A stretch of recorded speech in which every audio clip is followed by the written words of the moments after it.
This is The Spot, a BYU-Idaho radio production where we talk about what you're talking about at BYU-Idaho. Today's hosts are Logan Simmons, Colin Dupuis, John McSwain, and me, Nina Shakin. The views and opinions of this podcast are not that of BYU-Idaho Radio or the university, and are solely the opinions of the hosts. So today we're talking about games, not necessarily video games, we're talking about that, but all kinds of games. So just to start, John, why don't you share with us what's your favorite game? As mentioned to say, my name's John McSwain, and one of my favorite games that I've just been playing with my friends is EA Sports NHL 2022, I believe it's called. But it's just really fun. It's a game that I can play online with my friends back in New Jersey. And, it's a great way to get some aggression out, too. Awesome. NHL, is that hockey? That is hockey. Okay, yeah, I'm not a sports guy. Yeah. I like sports games, but I just don't remember all the acronyms correctly. What about you, Colin? What's your favorite game? If we're talking video games, I'm a classic guy. So I like nostalgic games for me. Growing up, I loved playing Ocarina of Time, Legend of Zelda game. I had it growing up. I played it like 10 times. I'm in love with that game. Still to this day, if I hear like a music, I get like sent back to, like snow days that I just play it. Yeah, classic game. If we're talking board games, probably classic is Catan. I mean, you can never get enough Catan, but yeah. I actually think that one's kind of a fun one, and I usually don't like games where it's like there's a lot of work involved. Like, I just like to play. Right. But I actually like that one. It's kind of fun. Yeah, so, Catan's a fun one. I feel like it's not too hard to get into. Yeah. It's easy to learn and like kind of hard to master. I don't know. You play someone that really knows what they're doing, and they always kick your fanny. But like you can always find a way to get into it. But it's a fun game. You definitely gotta have time for that game. It's not like that's a good, we're gonna play it for 30, 45 minutes. Nah. This is like a 2-hour, it's a possibly 3. Yeah, if you take a break, then you gotta have a lunch in between. But it's fun. What about you, Logan? Logan is our guest today, by the way, so he's an expert in games. Totally an expert. Yeah. Oh yeah. My favorite video game is The Outer Worlds, which is made by Obsidian, which is the same people who did Fallout New Vegas. So it's got really good story writing in it. It's like an open world RPG where you're frozen in stasis and some guy wakes you up to like save the universe essentially. And so you're going around space, traveling to different planets and kind of just trying to save all of humanity essentially. Very cool. Louise. I'm not a big gamer, but I'd have to say that, the board game Clue.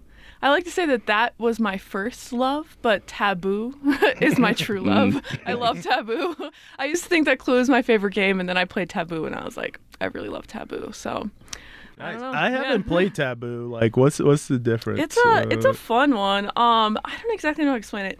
You basically get, like, you're on teams, and then you get a card with words on it, and you get a word, and you can't say any of those words. Right. So you're like trying to get them to guess cat, and then you can't say dog, you can't say pet, you can't say all these words, and then someone's monitoring you, and if you say any of those words on the list, then they buzz you and you have to move to the next one.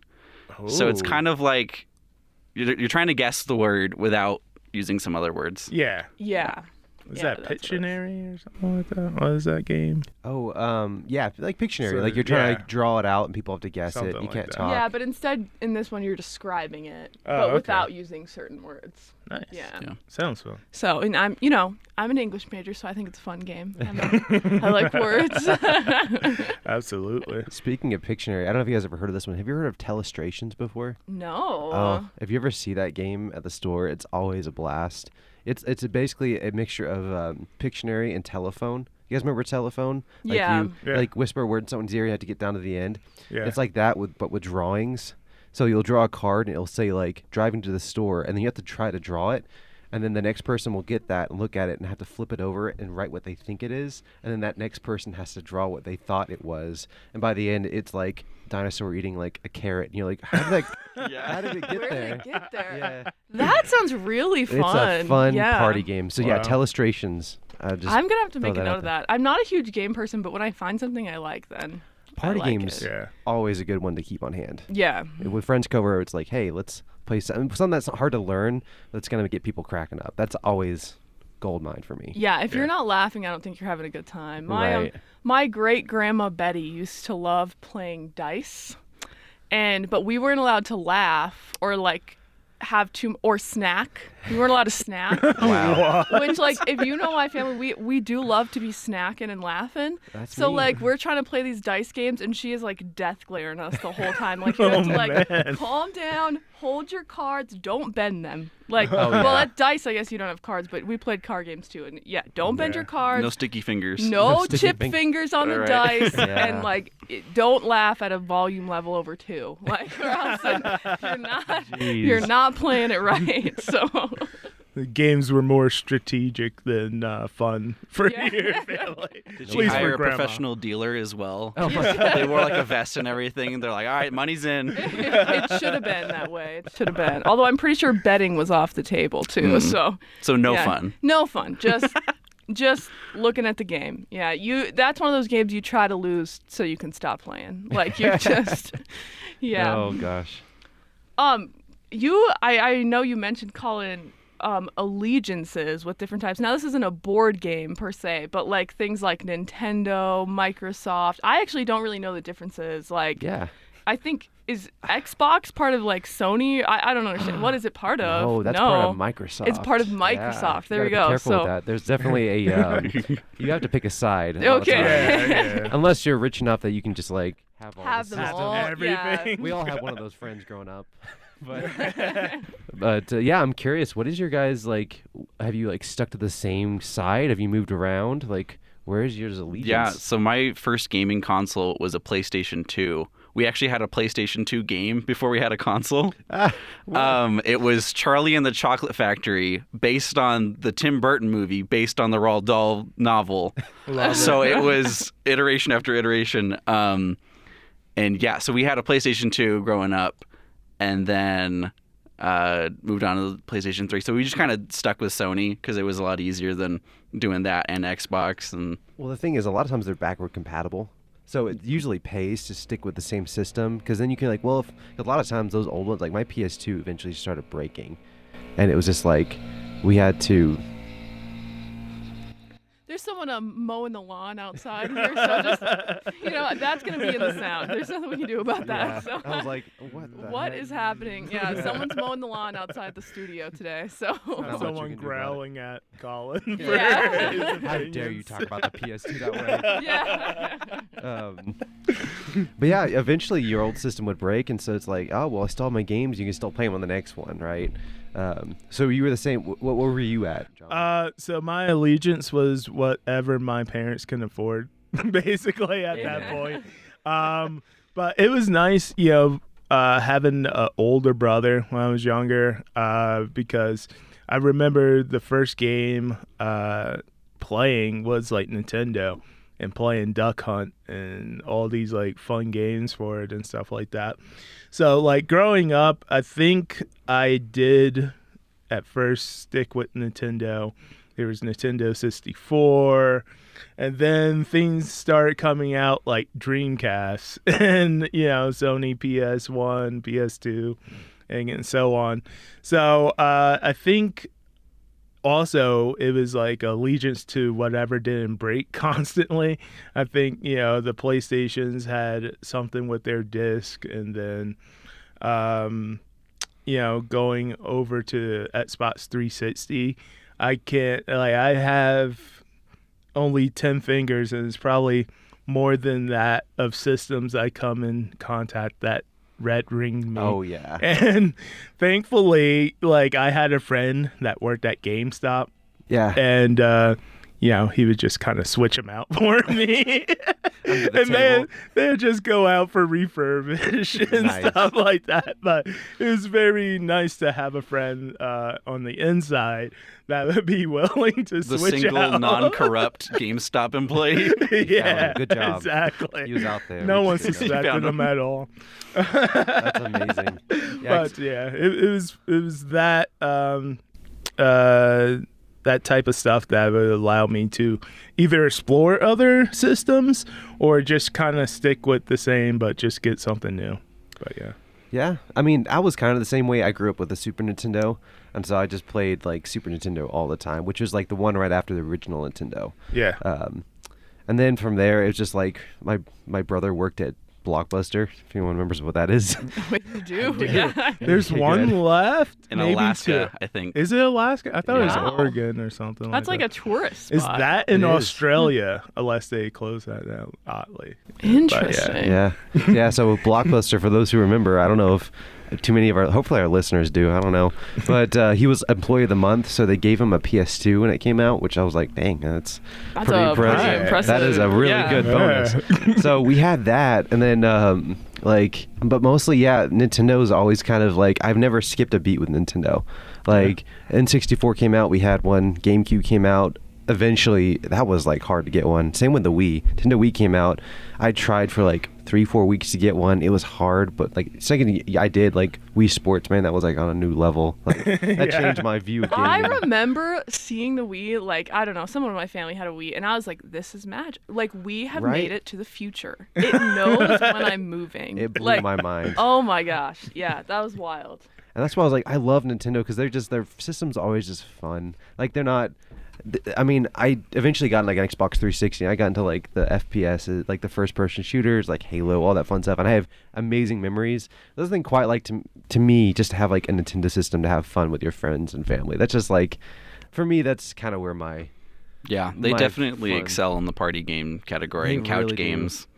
like Mario Kart, Mario Party, all that stuff is just yeah. like I could play that for hours. My Dare we speak of Mario Smash Brothers? Because there's Yes. just been relationships made and Right. destroyed over this on that game. battlefield? Yeah. Oh man, one of my friends were just like so good, pretty much at everything, but especially Smash Bros. Mm-hmm. Any character, he just destroys people. So he decided that he didn't really, just being like a college student or whatever, just out of high school. He would go to like every tournament throughout the state that he could, and like he would be making money off of it because it's like tournaments where there's prizes and stuff like that. So the kid probably generated over $3,000 just within like a few months just by playing Smash Brothers. It's like a lifestyle. My high school had a video game club. That's what they called it, but it was really just a Smash tournament club. And like every lunch, it was just an excuse to, on the projectors, be playing Smash in like a teacher's classroom or something like that. Might not be a bad point to say as well. Apparently, campus is starting to do a video game competition every Thursday, where they just play either Smash Brothers or Mario Kart on the stage in the MC. So it's like on the big screen, which is pretty cool. I haven't done it yet, but I kind of want to. I'm also kind of scared because I like Smash Brothers, but there's some people out there that are really, really good. Yeah. The second I see anyone choose Jigglypuff, I kind of just want to put my controller. Yep. Yeah. Yeah. You're like, no, I don't want to do this Yeah, anymore. when you get destroyed by Jigglypuff, it's just when someone picks them, you have know some you're type about of to be shame, destroyed. Yeah, a new you're level like, of "Ah, shame. I'm gonna get beat by Jigglypuff, and people aren't understand in this room that that's a thing, and I'm gonna look silly. I'm just gonna not play. Yeah. But that's cool. I feel like you feel like you made it. It's like this is the bit screen now. Right, It's like like the big this leagues, is, right? Yeah. Yeah, for sure. This is where I show off my skills. What about those games, guys? We already kind of talked about this because Logan, you said that in your high school you guys would play like ones that are really nostalgic, that just kind of bring you back. Where is that for you, Logan? Is that Smash Bros, or is there another one? It's Charlie and the Chocolate Factory. Yeah. Yeah. That's nice. Wait, so did you actually like beat the game? Like you went through it all? Yeah, actually, over summer break, I played through and beat the game again because I still have my PlayStation 2 set up. Wow. So yeah, it was probably like a 6-hour game, so it wasn't too long. But it's like a linear, you go to each level, you're in the chocolate factory, you're in the testing room, and then you have to go and complete tasks to like save the other kids. But yeah, just playing that, I was just like, oh my gosh, my childhood, I'm back. It's coming back. Have you guys ever played like Freddy Fish or like Oh my gosh. Pajama Sam. Pajama Sam. Those games. Oh my. I found Freddy Fish at a thrift store once. Oh my gosh, I was so happy. I am not ashamed to say you can buy them on Steam, and I have a couple on my Steam account. Can you really? Yeah, they're on Steam. I would love to play Pajama Sam again. Yeah. I don't even understand how Steam works, and I'm gonna figure it out now because I would love to. The weather one. Have you played both Pajama Yes. Sam 1 and 2? Yeah, so there's one that's like No Need to Fear, and it's dark outside or something like Yes. that. And then there's the weather one. I actually had never played. I only had the this is so embarrassing. This is a children's game, but I was like, I had played the one that's like darkness. You have to like defeat darkness, but I had never played the weather one, and I was like, no joke, like 25, and I was like, I'm buying a Pajama Sam game I've never played before and playing it, and I was like, I hope my girlfriend doesn't walk in and see me playing this child's game. But it is a good game, I think. Like they're I would. nostalgic. Yeah, you will be collecting those socks, and yeah, it is a good time. I have no clue what you guys are talking about, but it sounds fun. It's a great. You can just like click on random things, and it's like a point and click kind of game. So you pick the direction you want to go, but you can just click on random stuff. Like you click on a tree, and then it turns into like a lamp and starts dancing, and it turns back, and you're like, wow, I have control over my environment. Yeah. Is this like a CD-ROM kind of game where you like just stick it in the disc tray and it comes in like a cereal box or whatever? I mean, kinda, yeah. I think it was better than a cereal box one, but it was like definitely a step above. a CD one. Yeah. And it's all made by the same company. Do you remember what? It was like HE or something like that. It was yes. like HE brand. And they have like Pajama Sam, Putt Putt Goes to the Zoo. I don't know if you Yes. played that one. Oh my gosh. Like, Talk about nostalgia. My goodness. yes, those Bring are me my back. games. And the Harry Potter on the computer, I used to play those too. So I don't know if y'all ever played those. I did. Noise. I did have like the Harry Potter for the PS1. I think it was like the Sorcerer's Stone, like. With the weird-looking Hagrid? Yeah, like all the polygons are a little weird. Right. Things aren't quite the right size. Yeah, Underpaid voice actors, too. Yeah. It was a vibe, man. I don't know what to tell you. I love it. I'm gonna have to try it. I can't knock it until I try Yeah, it. You to gotta be try it, John. honest. Yeah, All you're right. gonna. You're gonna come back next time and be like, guys, I just got every Pajama Sam game. I collected all the socks. Like you have no idea. 100%. 100%, yeah. Yeah. Speed run. I need more. What about you, Logan? Was nostalgic for you? The Charlie and the Chocolate Factory. Yeah. So, I think for me, honestly, it's gonna sound really old, and I got two. So one was Duke Nukem. I think that was like the time. It's like kids of my age was really getting into PC games and stuff like that. So that swept the hallways, and then even Oregon Trail. You guys Yes. ever play that? Oh. Yes. It's like your cattle has been sick Yeah. and stuff like that. Did you know they made a board game for that? Yeah, It's yeah, actually really fun. it's amazing. In high played school, it. I actually had a graphing calculator, and I downloaded Oregon Trail on that. No Oh, way. And I yeah. could play that during class. That's amazing. That and Pong. Yeah, That's crazy. That's cool, man. But yeah, those games will always bring back some awesome memories, Yeah. like some really good times and some really sad times, of course. But yeah, it was fun. When Pa dies on the Oregon Yeah, Trail it with was- dysentery. though. Got the snake bite and the dysentery. Did Poor y'all Pa. ever play Spore? Do you remember that came out for PC? I do remember that. I I've never remember played it, but That was yeah. a cool game for me. Like I can't play the shooting games because I was so bad at them. But all like my family were boys that were all playing games, so I wanted to too. And I really liked Spore. You like start at this like little spore, and then eventually you evolve into this giant That's right. creature. Yeah, that was a pretty cool. I thought that was a cool, interesting game. Like evolution. Like you have to start Yeah. at one level. Yeah, I watched my little brother play it, but I never actually played it. It looked interesting. Yeah, it was like you start as this kind of like bacteria, and then you like evolve into Yeah. some sort of dinosaur or something. Yeah. It's kind of a fun one. Started from the bottom, now we're here. Now we're here. Yeah, on this podcast. Start off with spores. I don't know. I think that one was pretty underrated. Like, because I don't know. I thought it was really cool, and a lot of people around me were like playing it. But as I've gotten older, I don't think anybody talks about it anymore. I don't know. Are there like games for you guys that you feel like are super underrated that you're like, that one was That no the one game? really. Yeah. Yeah. Ultimate Chicken Horse. Have you guys heard of that? What? No. So it's like a couch party game. You can also play online if you want, but you get from point A to point B, and then you place each player every round gets an obstacle that they can place in the map. So you can get like a black hole, or you can get like a paper airplane that you can fly across. And you're trying to sabotage the other people from getting across while still being able to get across yourself. And so you want to make it difficult enough that everyone doesn't get across, because if everyone gets across, nobody gets points. But if people fall off the map and die, then whoever makes it gets points. Interesting. And it's never the same game twice, because you get different obstacles each time. So it's a fun one to play with friends. Ultimate Chicken Horse. Yep.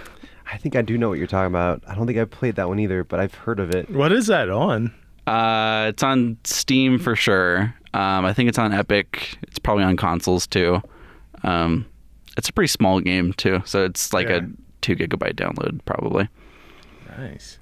There's one that's not quite similar to that. It's just another like party game. I love like couch co-op party games, or like I grew up in the era of like, you know, like Halo, and if you didn't have good internet, you'd have to play with your friends, you know. So it'd just be like everyone playing like 2 versus 2 or free for all, everyone like fighting each other. And a big thing back in the day, I remember like screen cheating. People would like look at your screen to see where you are on the map to go Yes. find you. Yeah. Black Ops. Yeah. Co-op Black Ops. There's someone made a game. I don't know if you guys heard of it. It's actually just called Screen Cheat. Mhm. You know what I'm talking about? Yeah. Where basically everyone it's a first-person shooter, but everyone's invisible. No one can see you necessarily, but like your actions will sometimes give away your position. But the way you find people is you have to look at their screen and see where they're walking. And the maps are very colorful. So you'll be like, oh, they're in orange section. I'm going to run over to orange, see if I can find them. So the whole point of the game is to screen cheat, which I'm like hilarious. Wow. Because back in the day, that was a sin. Like if you were like we would find ways to make sure. They used to sell TVs that would like make sure you could only see your screen if you had to put these special goggles on. It was Really? It was an issue back in the day, man. It was like a big deal. But I was like, I'm so impressed that someone thought of that idea. It's like, let's take that idea and make it into a game, and it's fun. Like, I can play that for hours with my friends because they have like all type of different weapons. There's one that's like one called like Hobby Horse, where you just like on like, you know, those like stick horses, that, you know, like toys, and it's like you just like run across the map, and like if you run into somebody, they get knocked out. Like, it's a silly game, but it's fun. It's a good party game. Yeah. I love that. What about you, John? I think I don't even know, like, far as underrated. Like, I always thought that Sparrow and Crash Bandicoot was like the greatest thing in the world, right? But I think as far as underrated, or thinking deeply about it, like, I don't think people appreciate how much like Rock Band or what was Guitar Hero? Guitar Hero. Oh my gosh. Like, Oh, yeah. There's people who stream that educated still. people on good music, right? It might have inspired people to play instruments. That was me. I learned guitar because I was like, oh, this is really, I want to do this for real. Sweet. So yeah. And then Yeah. immediately you're like, whoa, this I isn't was like, buttons yeah. Whoa. and a little ripstick or whatever. Exactly. And if you thought you were a good singer, the game showed you that you We're weren't. not. It's like, just stick to shower singing. But That's a good yeah, point. it was like, I really appreciate that game for what it was, like, more than just like pressing buttons and trying to match the button or tone or whatever.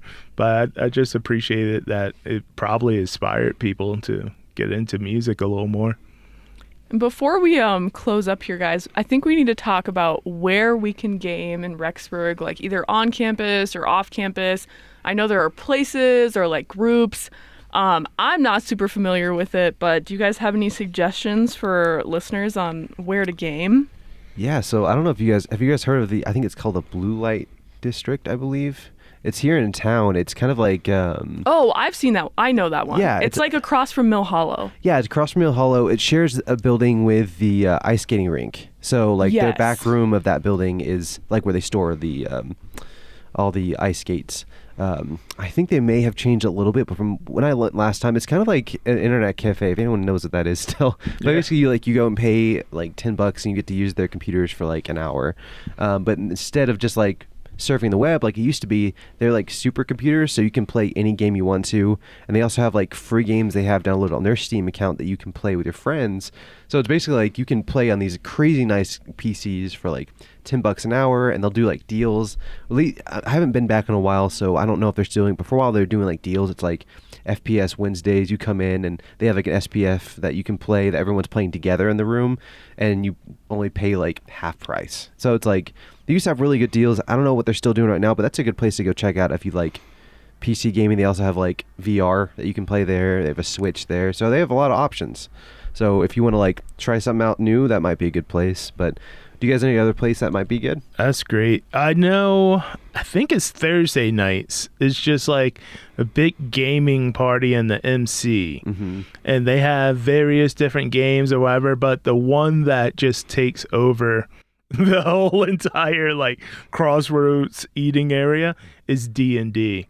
It's like if you're a D&D fan player, you should be in that spot on Thursdays. I think probably 7:30 they start up, and they go to like 11. Do you know if it's Adventure League or if it's Homebrew? I don't know the difference. So- You just So Adventures League is like they have pre-written adventures that you can get in like a book, and then there's very specific rules that you have to follow. It's not as free range as like just playing at home. I think if I remember correctly, I talked to someone once. I think they mostly just do like one-offs, so it might just be like Homebrew, or it might be they follow the rules. I don't know. I just know that they try to get through it in one night. Like they don't go too long. It's not usually like, D&D can sometimes be like months of like playing the same campaign, but they try to do like one-offs. So it's like, make your character tonight. We're going to do this quick story and just like have fun doing it. Like you don't have to commit. You don't have to keep coming back every week if you don't want to. If you want to come just 1 week to try it out, I've heard they're pretty cool about just like teaching you, and really like they're really happy to have new people. They honestly keep growing. So Yeah, I feel like every time I go there on a Thursday, it's like bigger and bigger. There's a lot of people there. I've had so I work in the scheduling office, and they've come in one time. They're like, hey, the Magic the Gathering people are mad at us because we keep taking their tables because we've run out of space. I'm like, you've run out of space in the MC Crossroads? Like, what? And he's like, okay, we'll sit on figure the floor. out. Yeah. So it's been growing. So yeah, if you want to play D&D, that's a good place to go. Yeah. Yeah. Do you know of any place, Logan? I don't know of any like social events where they have gaming, but if you're looking for good games that you can get in town, at the student store they have Coup, Splendor, and you can get dice and play Perudo. And those are all really good party games that are really easy to explain to people. So if you want to play stuff with your roommates, they're all at the student store. They're all pretty cheap. And they're really easy to pick up. Like Coup, I think takes like 7 minutes maximum. It's a really fast game. Nice. And then Perudo's just like Liar's Dice from Pirates of the Caribbean. Do you guys know of any like board games coming out or anything like that anticipating that you I don't know of any specific board games, but I did kind of want to shout out there's a place in town called Binary Cocoa. We've talked about it on another episode, but they create new board games. So if you're looking for board games that are coming out, that's what they do. And you can go in there. They don't try to sell you anything. They don't charge you. You can just go in and play any of their games that they're developing because they just want to know what you think of them. So if you're looking for a place either to buy games, because they do have some for sale, or to just try new ones that are developing, that's a cool place to go. That's still on my list. I want to go try that place out. It's really fun. Yeah. Just for our listeners, look out for those games, but also let us know as you listen what game is your favorite game or what games you think are most underrated. So we'll be looking for your answers, and we're excited to hear about it. You've been listening to The Spot, a production of BYU-Idaho Radio. Today's hosts were Logan Simmons, Colin Dupuis, John McSwain, and me, Nina Shakin. The views and opinions of this podcast are not that of BYU-Idaho Radio or the university and are solely the opinions of the hosts. This episode was edited by me, Nina Shakin. Producers were the hosts with supervision by Brandon Isle. Our theme music is Finding Happiness by DJ Quads and The Perpetual Ticking of Time by Artificial Music. To listen to more episodes of The Spot, like and follow us on social media or visit our website, byui.edu/radio, and click podcasts. Be sure to subscribe to the BYU-Idaho Radio podcast on Apple Podcasts, Google Podcasts, Spotify, SoundCloud, or wherever you get your podcasts. Also, leave a review of the show and leave a comment on what we should talk about next.